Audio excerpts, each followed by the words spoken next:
Asalaamu calaykum waraxmatullaahi wabarakaatu. Waan idin salaamay meel kasta aad joogtaan. Marka kugu horeysa hadday tahay channelka fadlan subscribe, like and share. Maanta waxaan idin wadaa kastar. Inta waxaa yaal 2 xabo caano, vanilla iyo kastarkii iyo 1 koob oo sokor ah. وجاءنا رمضان باليمن والإيمان تسمو بنفحته ملائك الرحمن. Tan kastarkii ayaan soo qasay waa kan 2 qaando. وجاءنا رمضان باليمن والإيمان تسمو. Caanihi ayaa dabka soo saaray way noo soo kululaadeen. Sokortii ayaan ku shubay. Waa walaaqa.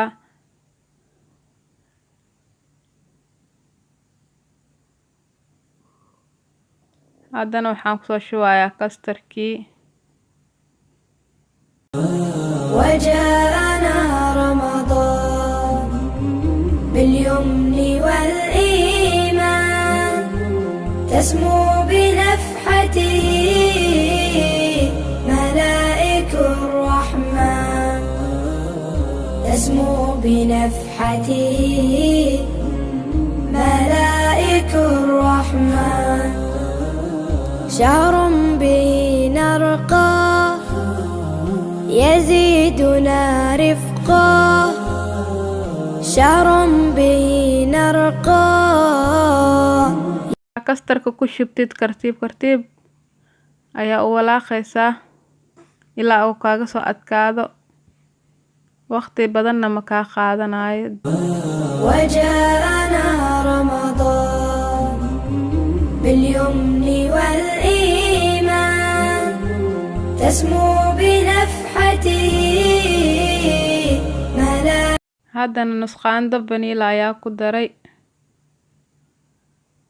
Hadaartid heel ayaa ku darsan kartaa adiga. وجاءنا رمضان باليمن والإيمان تسمو بنفحته ملائك الرحمن تسمو بنفحته ملائك. Waa kan hadeertaan waa soo adkaaday diyaar waaye waa ka dejinaa. Baaquliyaashii ayaan ku soo shubaa. Marka xoogaa qabow fridge-ka ayaan gelinayaa. Fridge-ka ilaa 2 saacadood camal oo ku jiraaya kadib markaa ka soo bixinaa arkeena sida uu noqdo. وجاءنا رمضان باليمن والإيمان تسمو بنفحته ملائك الرحمن تسمو بنفحته ملائك الرحمن.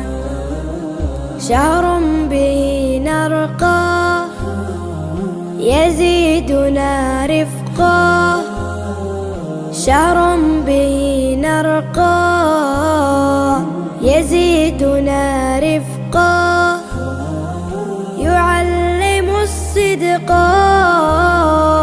والصبر والإحسان والصبر والإحسان. Waa kan hadeertaan diyaar waaye fridge-ka ka soo bixiyay. Waa soo gedinayaa saxan kala ku ridaa. وجاء